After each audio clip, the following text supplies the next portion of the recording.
E hoje nós vamos refletir no capítulo 2, versos de 1 a 4, a humildade que traz unidade. A humildade que traz unidade. E diz assim, o texto da palavra do Senhor: portanto, se existe alguma exortação em Cristo, alguma consolação de amor, alguma comunhão do Espírito, se há profundo afeto e sentimento de compaixão, então completem a minha alegria, tendo o mesmo modo de pensar, tendo o mesmo amor e sendo unidos de alma e mente. Não façam nada por interesse pessoal ou vaidade, mas por humildade, cada um considerando os outros superiores a si mesmos, não tendo em vista somente o que é seu, os seus próprios interesses, mas também os dos outros. Vamos orar ao nosso Deus. Pai Santo, nós te rendemos graças, ó Deus, pela Tua palavra, ó Pai.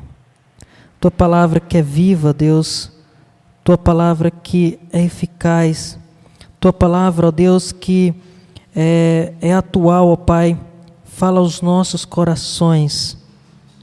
Ó Deus, nós necessitamos, ó Pai, da Tua palavra, porque cremos, ó Deus, que ela fala aos nossos corações.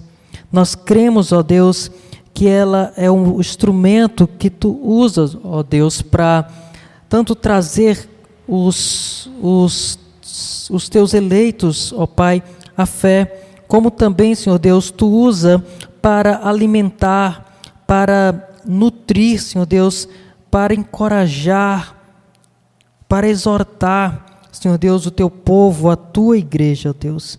Então eu clamo a Ti, ó Pai, que o Senhor venha nesse momento falar ao coração da Tua amada igreja que aqui está, ó Deus. E que, ó Pai, a gente possa ser instruído tão somente pela Tua palavra, pela fidelidade a ela, ó Deus. Que eu esteja aqui como instrumento, que Cristo seja exaltado, que eu venha diminuir, Senhor Deus. E que eu possa estar aqui como aquele que fala, assim diz o Senhor, ó Deus. Porque cada um dos irmãos que aqui estão necessitam ouvir a Tua palavra, Senhor Deus, não os meus conceitos. Então é o que eu clamo a Ti no nome de Jesus. Amém. Irmãos, nós demos como título desse trecho, dessa passagem, a humildade que traz a unidade. É interessante nós pensarmos nesse texto de uma forma especial, né? A gente caminhou já pelo capítulo 1 de Filipenses e chegando agora no capítulo 2, onde Paulo ele vai fazer uma exortação, uma espécie de clamor, uma espécie de pedido que ele faz à igreja de Filipos. E ele faz esse pedido com muito amor, com um tom de como se um pai que olha para o filho, que ama o filho e que quer ver o filho crescer, e ele naquele tom de amor, naquele tom de afeição, que ele olha para o filho e ele chama para que ele observe o que precisa ser melhorado. E Paulo já elogiou essa igreja, como nós vimos inúmeras vezes. Agora, ele não apenas está elogiando, mas ele quer que a igreja esteja atenta a algo que pode destruir, né, ou de certa forma barrar o progresso do Evangelho. Se existe algo que pode destruir uma igreja, uma instituição, uma família, é o orgulho, é a vaidade, é aquele sentimento de altivez. Isso pode minar qualquer instituição, sobretudo o que nós estamos pensando aqui, que é a igreja. E Paulo sabia que a igreja de Filipos era uma igreja que estava enfrentando esta dificuldade. Paulo sabia que havia no centro daquela igreja, também havia no meio daquela igreja, alguns irmãos que estavam, de certa forma, intrigados entre si. Tanto que no capítulo 4, no versículo 2, ele vai dizer: eu peço a Evódia e peço a Síntique que entrem em acordo no Senhor. Então Paulo sabia que para que a igreja continuasse progredindo, para que a igreja continuasse avançando, e esse era o intuito dele, que o evangelho avance, que o evangelho cresça, não apenas nos filipenses, mas também através dele. Então ele queria que o evangelho progredisse, mas para que isso acontecesse era necessário que houvesse união. Pense comigo numa caixa muito pesada, e nós recebemos a ordem de puxar essa caixa, de mover essa caixa. E aí eu tento puxar e eu percebo que sozinho eu não vou conseguir puxar. Então, conseguimos mais cordas. E eu convido todos vocês, vamos puxar juntos? Vamos puxar essa caixa. Só que aí, alguém disse o seguinte: olha, eu não vou nessa do Júnior não. Ele quer puxar para esse lado. Eu vou puxar para o outro lado. E aí começa a puxar eu para o lado A e a pessoa para o lado oposto do cubo. E a gente vai puxando.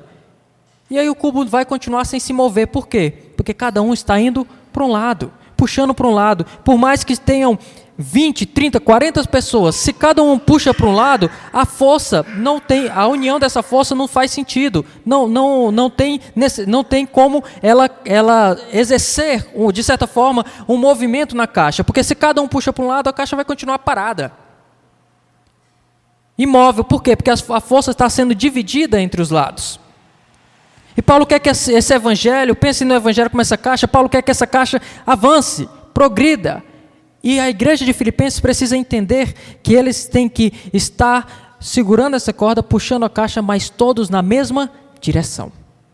Todos no mesmo sentido. Todos, de certa forma, exercendo essa unidade. Assim o evangelho progride. Quando todos unidos vão puxar essa caixa e ela vai exercer essa força. E esse é o desejo do apóstolo Paulo. Mas a unidade, para que a nossa igreja seja uma igreja que tenha como marca a unidade, para que a nossa família tenha como marca uma família unida, para que os nossos relacionamentos profissionais, os nossos relacionamentos de amizade tenham como marca essa união, essa comunhão, é necessário que haja também, de certa forma, demanda de certa forma um esforço da nossa parte, ou demanda de certa forma algo de nós. A união, ela não vai ser jamais algo natural. A comunhão, ela não vai ser algo natural, é algo que a gente precisa exercer, um esforço, a gente precisa, de certa forma, manter isso. Ou como eu gosto de dizer, as amizades, elas são cultivadas e cativadas. Elas precisam, como a planta precisa ser regada. E as amizades precisam ser também dessa forma. E por quê? Você diz, mas por que os nossos relacionamentos não são naturais? Eles precisam desse esforço da nossa parte. Vocês lembram, na semana passada, quando eu defini o Evangelho? O que o pecado fez? Quando o pecado entra no mundo, quando o pecado entra lá no Éden, por meio de Adão e Eva, nossos representantes, nossos pais, o que o pecado faz é quebrar comunhão. Primeira coisa, Deus disse que haveria uma morte espiritual. E a gente vê que a consequência imediata dessa morte espiritual foi a quebra de comunhão. A quebra de comunhão com quem? Com Deus, primeiramente.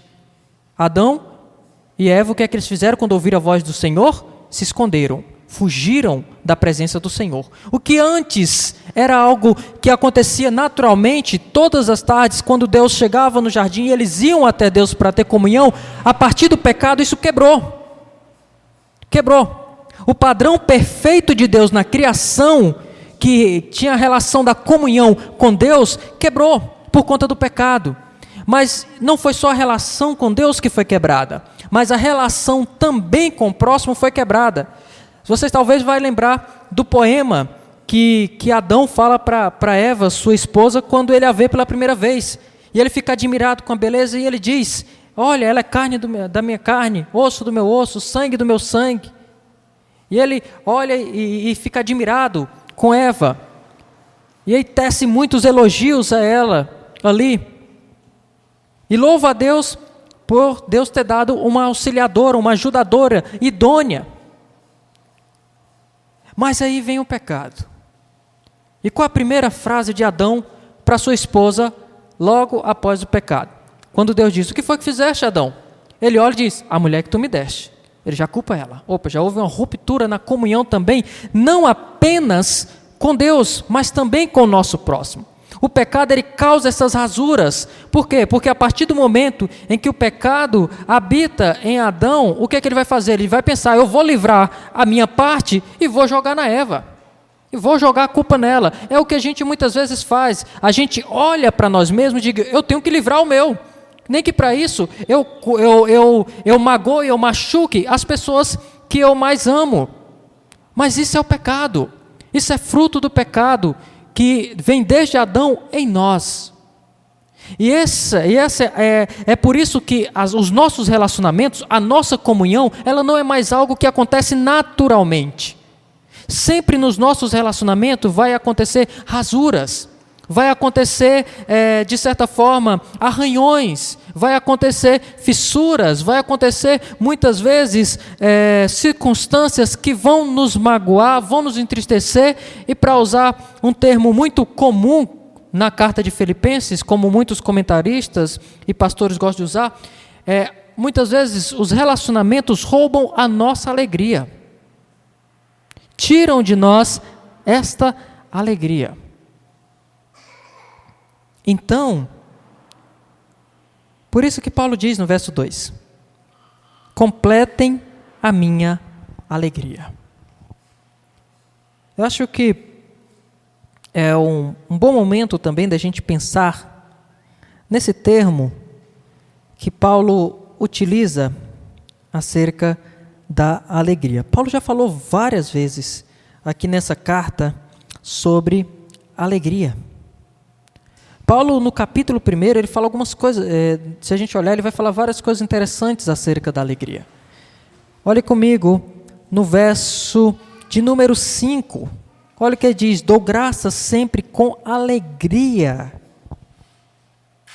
Olha só que interessante. Paulo orava com alegria pelos filipenses. Ele diz: é justo que eu me sinta assim, no verso 7. Ou seja, como? Alegre por vocês. Paulo, ele tinha esse sentimento de alegria por aquela igreja. Ele se alegrava quando lembrava daqueles irmãos. Ele se alegrava quando orava por aqueles irmãos. Ele vai, aí se você pular lá para o verso de número 18, você vai ver Paulo dizendo o seguinte: olha, Cristo está sendo pregado, seja com fingimento, seja com sinceridade, também com isto me alegro. Paulo se alegrava com o fato de Cristo estar sendo pregado, o Evangelho está sendo conhecido, mesmo que as motivações daquelas pessoas, de algumas pessoas que estavam pregando, fosse errado, ainda que as circunstâncias que ele estava vivendo fossem as circunstâncias mais adversas possíveis, dele estar preso, dele estar algemado, dele estar sendo acusado injustamente de um crime que ele não cometeu, e ele estava lá preso, e ele diz assim: eu me alegro, mesmo nessa circunstância. E ele diz: sim, sempre me alegrarei, no final do verso 18, olhando para o futuro. E ele diz: eu me alegro por quê? Porque ele sabia que toda essa circunstância ia resultar em libertação para ele. E ele vai falar isso, e ele diz que porque o viver para ele é Cristo, o viver é Cristo e o morrer é lucro. Ele sabia que a sua vida estava centrada em Deus, independente do que acontecesse. E ele estava alegre com isso. Paulo estava alegre com o progresso do Evangelho. Paulo estava alegre com Cristo sendo pregado. Paulo estava alegre com a sua situação, porque ele sabia que a sua vida estava nas mãos do Senhor, independente do que acontecesse. Paulo se alegra em tudo isso. Se você olhar ainda no capítulo 1, ele vai, no finalzinho do capítulo 1, Paulo vai falar, no verso 27, o que ele vai dizer: olha, acima de tudo, vivam de modo digno do Evangelho de Cristo, para que eu indo, ou esteja ausente, eu saiba a respeito de vocês estão firmes no só Espírito, lutando juntos pela fé do Evangelho, que nada estão sendo intimidados pelos adversários. Aí ele vai dizer: porque vocês receberam a graça de sofrer por Cristo, e não somente de crer nele, pois vocês têm o mesmo combate que viram em mim, e agora estão ouvindo que continua a ter. Olha o que Paulo está dizendo: olha, vivam de modo digno desse Evangelho. Paulo dizendo: olha, eu estou alegre independente da circunstância, independente do que aconteça, vivam de modo digno. E agora o que Paulo vai dizer é o seguinte: completem a minha alegria. Paulo estava alegre, independente das motivações. Paulo estava alegre, independente das circunstâncias. Paulo estava alegre, independente do que acontecesse com ele. Mas Paulo diz aqui o seguinte: completem, encham, transborde a minha alegria. E como? Como que essa alegria vai ser transbordada? Como que isso vai acontecer? E aí a gente tem a ideia central desse texto. A ideia central desse texto é aquela frase que você guarda para a semana toda, que aí é aquilo que de todo sermão você não pode esquecer. E a ideia central é: a alegria plena tem seu fundamento em Cristo e é vista na unidade e humildade entre os irmãos. A alegria plena tem seu fundamento em Cristo e é vista na unidade e humildade entre os irmãos. Uma coisa que nós não podemos negar é que o ser humano sempre, desde a fundação do mundo, busca a sua felicidade. O ser humano, todo movimento que o ser humano faz é em busca da sua própria felicidade, ou procurando a sua felicidade, ou de certa forma essa alegria. Algumas pessoas, e C.S. Lewis fala isso de uma forma brilhante, algumas pessoas, alguns cristãos imaginam que buscar a felicidade é algo ruim. Buscar a sua felicidade é algo ruim. C.S. Lewis vai dizer que esse conceito de achar que buscar a própria felicidade é algo ruim, esse é um conceito que nós herdamos da filosofia grega, dos estoicos, e não da Bíblia. Se nós olharmos para a Escritura, nós vamos ver inúmeros mandamentos que dizem: alegrai-vos, se alegrem. Só em Filipenses nós temos pelo menos uns 3 imperativos relacionados à alegria. No capítulo 2, no capítulo 3, no capítulo 4. Nós temos salmos e mais salmos falando dessa alegria, dessa busca, de buscar essa alegria, de buscar essa felicidade. Porque o ser humano, todo movimento que ele vai fazer é no sentido de buscar essa felicidade. Mas aí nós temos um ponto. Como eu disse, o pecado ele macula a comunhão. Mas ele, não só comunhão, ele mancha tudo. Ele manchou tudo. Inclusive, até dádivas do ser humano, o pecado também manchou, maculou. Como, por exemplo, buscar a felicidade. Não é algo ruim em si. O problema é o que se entende por felicidade. O problema é onde nós estamos mirando para alcançar essa felicidade. Com certeza, quando você pensa em felicidade, você mira algo, você pensa em algo, algo vem à sua mente. Talvez você pense o seguinte: olha, eu vou ser feliz quando eu tiver aquela casa, ou aquele emprego, ou aquele relacionamento, ou aquele bem, ou aquela viagem. Ou então você mira algo, você diz, eu vou ser plenamente feliz quando eu tiver isto. E esse é o objeto da felicidade. E muitas pessoas no decorrer da história tentaram definir felicidade. Tentaram dar sentido para a felicidade.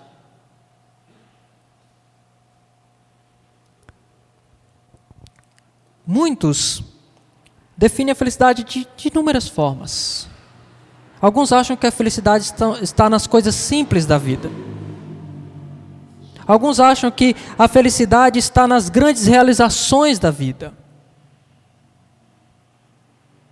Outros acham que a felicidade está tão somente em termos relacionamentos que nos fazem bem. Contudo, Paulo vai nos desafiar a pensar na felicidade plena de outra ótica, de outra perspectiva, quando ele diz, completem a minha alegria. Quando Paulo diz, completem a minha alegria, ele cita duas coisas, dois elementos que ele coloca para completar a alegria dele. Na verdade, são três que a gente vai abordar. Mas um seria a base, né, que ele vai usar para argumento. Então, a alegria plena, ela tem três elementos que Paulo vai nos dar aqui. O primeiro elemento está no versículo 1. A alegria plena, ela tem o seu fundamento na comunhão com Cristo. O segundo elemento de Paulo está no versículo 2. A alegria plena está na unidade. Na união, na unidade. E terceiro, que Paulo nos dá, que a alegria plena está na humildade. E nós vamos pensar nesses três pontos nesta manhã. O primeiro ponto de Paulo é que a alegria plena tem seu fundamento na comunhão com Cristo. E aí ele começa com um portanto. Nós aprendemos que essa palavra ela é muito importante. Sempre que essa palavra aparecer na sua Bíblia, você dê atenção para ela porque ela é importante. E o que essa palavra quer dizer? O que esse termo quer dizer para nós? Esse termo quer dizer o seguinte, com base no que eu disse anteriormente, né, conclui-se isso. Então Paulo está fazendo referência à mesma exortação que ele tinha feito no versículo 27. Vivam de modo digno do Evangelho. E ele vai dizer como viver de modo digno do Evangelho. Ele vai falar dessa unidade. Quer eu vá, quer eu esteja presente, quer não, eu ouço que vocês permanecem unidos, lutando pela fé do Evangelho. Então ele fala dessa união para lutar e para vencer os adversários. Então é necessário estar unido para vencer as adversidades e as perseguições externas que são causadas pelo Evangelho. E eu creio que se você está acompanhando os noticiários, você tem visto uma crescente perseguição e oposição ao Evangelho. Então hoje, em muitos locais, em muitos ambientes, se posicionar a favor do Evangelho ou viver como o Evangelho nos orienta que vivamos, vai ter algum custo. Vai ter algumas consequências. E o que Paulo está dizendo é que, independente dessas consequências, nós precisamos permanecer firmes. É o que ele diz aí no verso de número 27. Então, permaneçam firmes, independente de qualquer circunstância. Independente do preço. E eu acredito, certo? Aqui é uma percepção minha, eu acredito que talvez nós não veremos. Nossos filhos talvez, mas os nossos netos certamente verão perseguição real no Brasil. Não apenas a que a gente enfrenta hoje, que são perseguições morais, que são perseguições por base da pressão, mas perseguições como nós temos em muitos países fechados e anticristãos. Nós temos visto movimentos anticristãos crescendo, igrejas sendo queimadas, atentados e mais atentados a cristãos, que cristãos têm sofrido. E eu não estou falando apenas do Oriente e países islâmicos, eu estou falando do Ocidente, eu estou falando de países cristãos, eu estou falando de um que aconteceu no Brasil, de queimar uma igreja, de derrubar a cruz, queimaram ou incendiaram uma igreja, agora recente, mês passado. Então, de fato, a unidade, ela precisa estar latente, como Paulo diz. Portanto, com base nessa unidade, com base nisso, para enfrentar essa oposição também, Paulo diz, portanto, com base nisso, Paulo vai concluir alguma coisa, vai concluir algo. Paulo quer que eles completem a alegria. E o primeiro aspecto que ele vai dizer aqui para nós, para completar essa alegria dele, é que eles têm que ter como fundamento, como base, a comunhão com Cristo. Por isso que ele diz, se existe alguma exortação em Cristo, alguma consolação de amor, alguma comunhão do Espírito, se há profundo afeto e sentimento de compaixão. Aqui é como se Paulo estivesse fazendo o seguinte, é como se ele estivesse fazendo um clamor. Ele vai fazer um clamor, e aí ele chama, né, essas questões aqui para esse clamor, para colocar isso diante das pessoas. E a gente precisa entender algumas coisas nesse versículo que é importante. Primeiro, essa conjunção se, ela aparece aí algumas vezes. Na nossa tradução ela aparece 2 vezes, mas no texto original ela aparece 4 vezes. É uma conjunção importante, ela está dizendo, se existe alguma exortação em Cristo, se existe alguma consolação de amor, se existe alguma comunhão do Espírito, se há profundo afeto e sentimento de compaixão. Se, o que nós precisamos entender sobre esse se? Esse se aqui de Paulo não é um se condicional. O que isso quer dizer? Se condicional, talvez você vai lembrar do conceito na prática. Se condicional é o que a mãe mais usa no seu dia a dia. Quando ela olha para o filho e diz o seguinte, se você não comer toda a salada, não vai ter sobremesa. Ela impôs uma condição. Só vai ter sobremesa o quê? Se ele comer a salada. Esse é o conceito do se condicional. E esse se que Paulo está usando aqui não é um se condicional.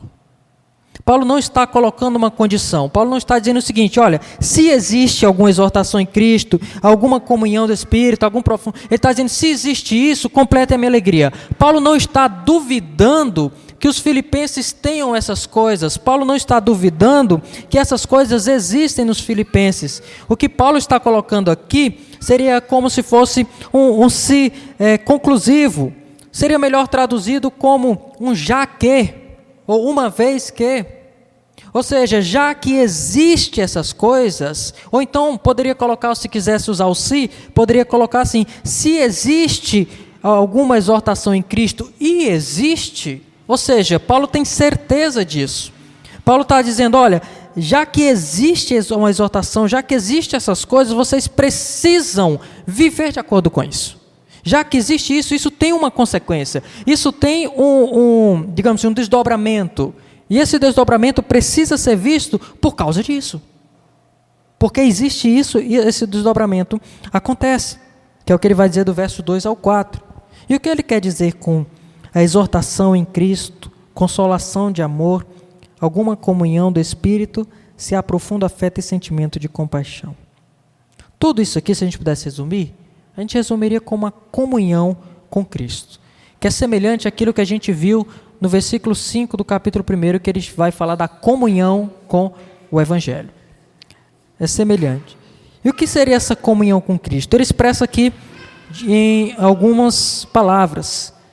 Essa palavra exortação em Cristo, ela traz essa ideia de... É como se fosse, essa palavra tem a ideia de como se fosse alguém que traz para perto para caminhar junto. Então, essa exortação não é no sentido de imposição de algo, mas é no sentido de chamar para perto para caminhar junto. Essa palavra consolação de amor, essa palavra está ligada ao fato de que nós somos consolados quando estamos com o coração abatido, aflito, e há essa consolação nesse período. E ele vai dizer, se há alguma comunhão do Espírito, se há alguma comunhão, se existe essa comunhão com o Espírito, e sabermos que tanto essa ideia de trazer para perto, como essa ideia de consolação, é algo também que nós temos em Cristo, porque também porque o Espírito também habita em nós, porque o Espírito está em nós como igreja, tanto que Paulo vai dizer lá em João 16 que ele enviaria o Consolador, aquele que há de nos consolar diante das adversidades. E aí ele diz, se há profundo afeto e sentimento de compaixão. Esse afeto, ou algumas traduções mais literais colocam entranháveis afetos e sentimentos de compaixão, essa seria a ideia de algo mais interior, né? É como se os 3 primeiros aqui estivessem ligados a algo exterior e esses 2 últimos ligados a algo mais interior, que seria tanto o fato desses entranháveis, que seria a ideia aqui de o cerne do nosso ser, aquilo que move os sentimentos, o que a gente chamaria hoje de forma poética de coração, né? Aquilo onde estão os nossos sentimentos. E aí Paulo fala esse aspecto de que a alegria plena tem seu fundamento na comunhão com Cristo.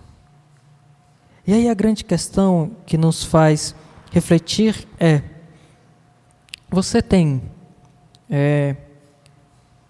no seu dia a dia, nas suas lutas, nessa sua caminhada, você realmente tem percebido esse Cristo perto de você, em meio a todas essas lutas?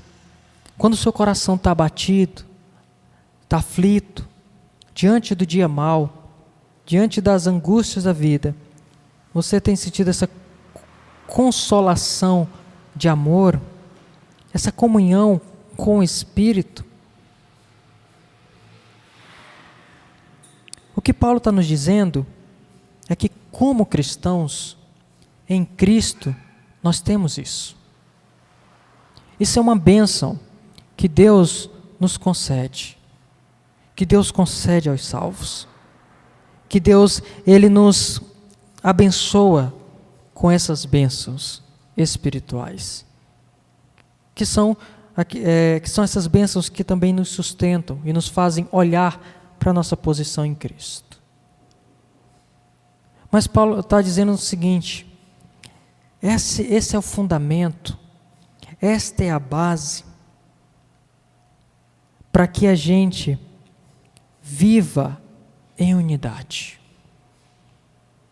Porque nós temos isso que Cristo nos deu, essa comunhão com Cristo, essa mudança que Cristo faz em nós,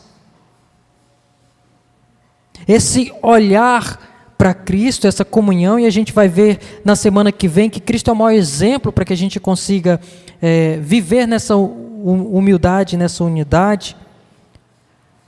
E Ele está dizendo, por causa disso, vocês precisam viver em unidade. Aí por isso que ele chega no versículo 2, quando ele diz, então completem a minha alegria tendo o mesmo modo de pensar, tendo o mesmo amor e sendo unidos de alma e mente. Segundo ponto nosso, a alegria plena está na unidade. Paulo diz, completa a minha alegria. Como? Aí ele vai dizer, tendo o mesmo modo de pensar.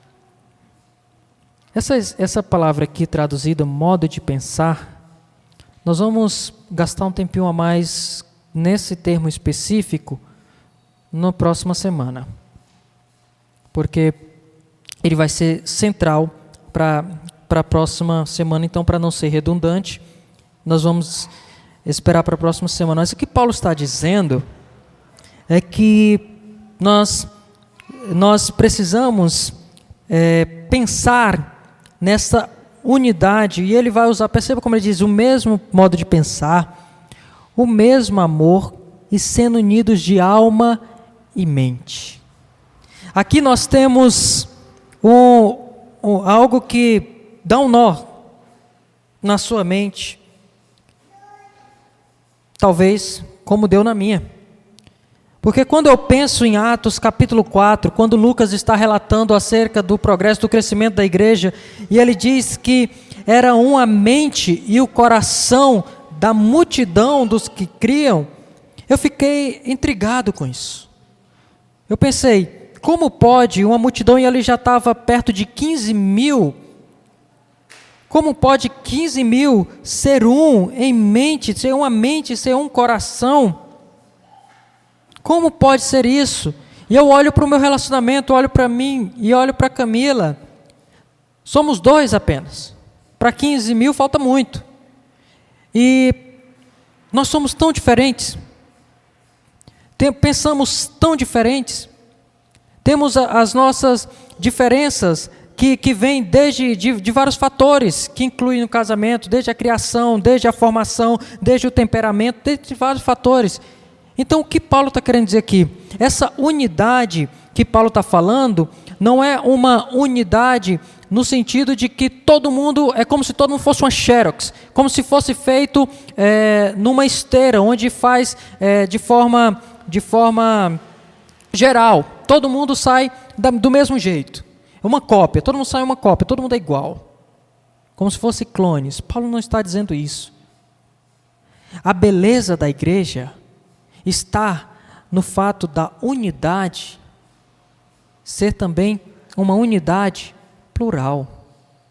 Nós somos muitos, nós somos diferentes, mas há algo que nós temos em comum. Há algo que nos torna um. E esse algo é o fato, está ligado com a base daquilo que Paulo diz no verso 1. Esta comunhão com Cristo. O fato de estarmos em Cristo nos dá uma maneira de pensar, o mesmo modo de pensar. Nos dá esse mesmo modo de pensar, que é o quê? O Evangelho. Nós pensamos, olhamos para o mundo a partir das lentes do Evangelho. Nós temos o mesmo amor. Que amor é esse? Que amor é esse que nós temos igual, senão aquele amor que foi mostrado na cruz? Nós temos também o que ele vai dizer aqui, sendo unidos de mente e alma. Há algo que nos une. E esse algo que nos une é a cruz. A cruz é que nos atrai. E a cruz é que nos dá esta unidade. Por isso que Paulo diz lá em Efésios, no capítulo 4, quando ele vai falar, por isso eu, o prisioneiro no Senhor, peço que vocês vivam de maneira digna da vocação que foram chamados, com toda a humildade e mansidão, com longanimidade, suportando uns aos outros em amor, fazendo tudo para preservar a unidade do Espírito no vínculo da paz. Aí ele vai dizer, olha o que ele diz, como é interessante.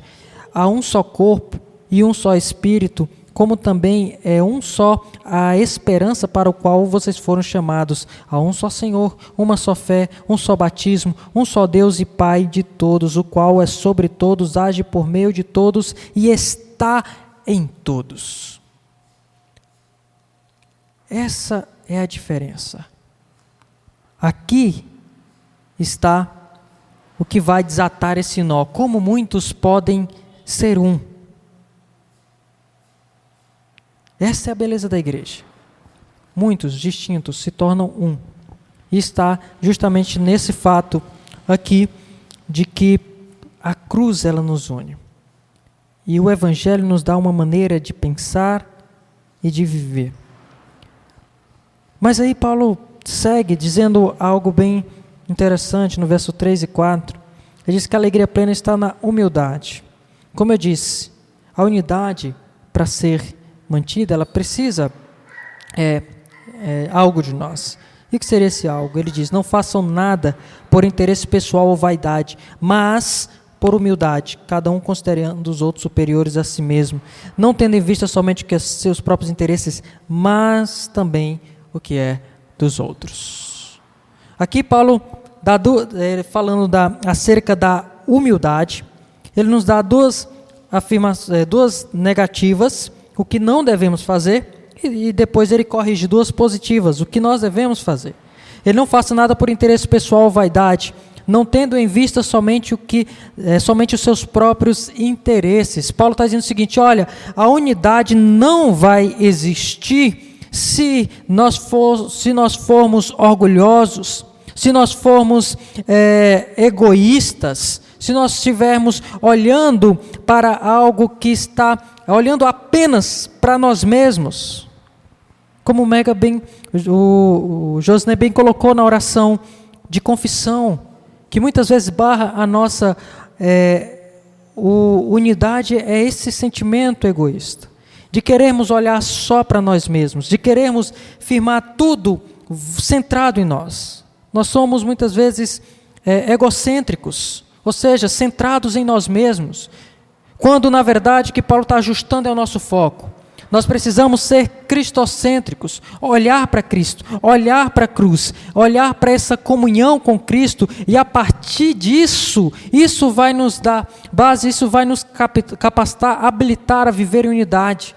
Por quê? Porque uma vez que nós olhamos para o Evangelho, que nós entendemos o Evangelho, que nós temos as características, e digamos assim, e os frutos concernentes desse Evangelho, nós percebemos que o egoísmo jamais vai ter espaço para a vida, dentro da vida cristã ou de uma vida com Cristo. Olhar para a cruz e ainda assim se manter orgulhoso é impossível.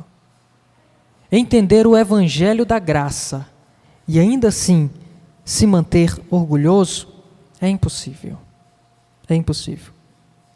Mas esse conceito, que parecia loucura para os gregos e não fazia o menor sentido para os romanos, hoje em dia parece que é mais ofensivo.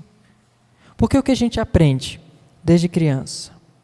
A gente aprende que nós temos que fazer tudo, e tão somente tudo, para o nosso bem-estar, ou para nós mesmos. Mesmo que para isso a gente passe por cima dos outros, mesmo que para isso a gente ignore as outras pessoas. Olha, você tem esse objetivo, para cumprir esse objetivo, não pense nos outros, pense só em você mesmo, olhe para você mesmo. E isso é tão danoso que esse tipo de mensagem entra na igreja por meio do evangelho e da teologia do coaching, que vai dizer, olhe para você é o centro.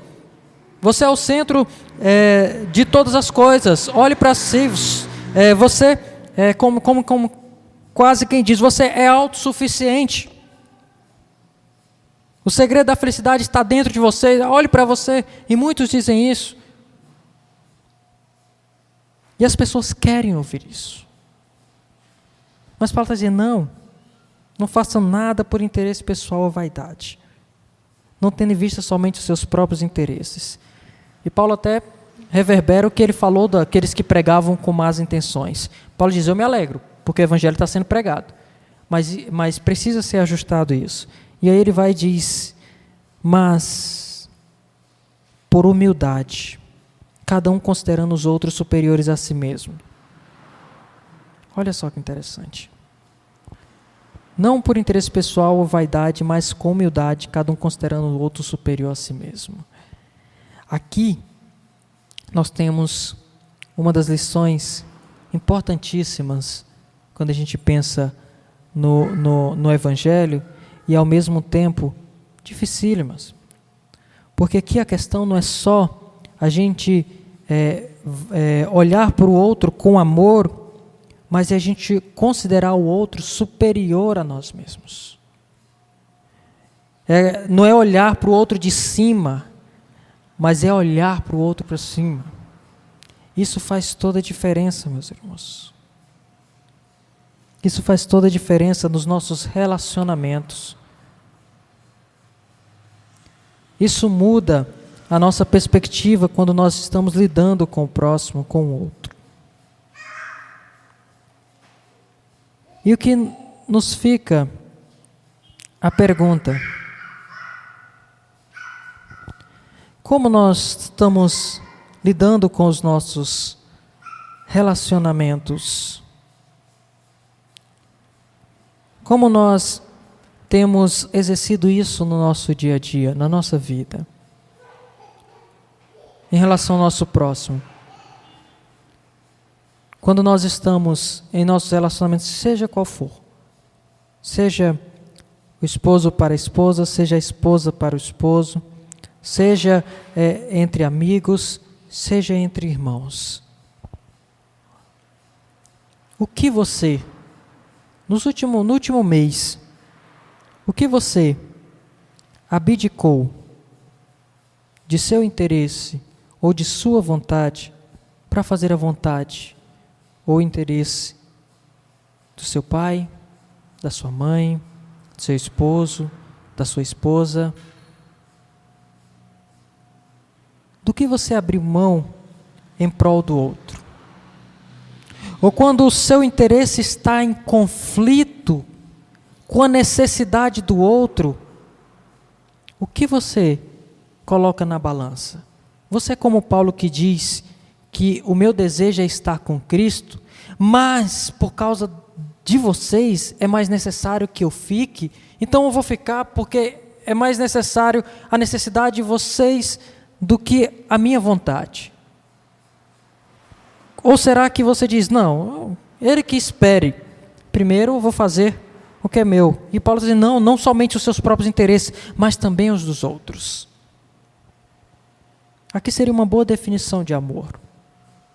É você abrir mão daquilo que é seu e encontrar a sua felicidade na felicidade do outro. E aqui a gente está pensando no relacionamento mútuo. Ao mesmo tempo que você se doa para o outro, o outro se doa para você. Você pensa no outro, o outro pensa em você, e isso vai construindo uma unidade e relacionamentos saudáveis.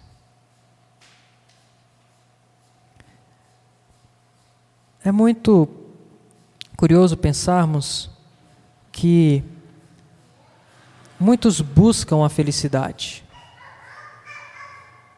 mas buscam no lugar errado.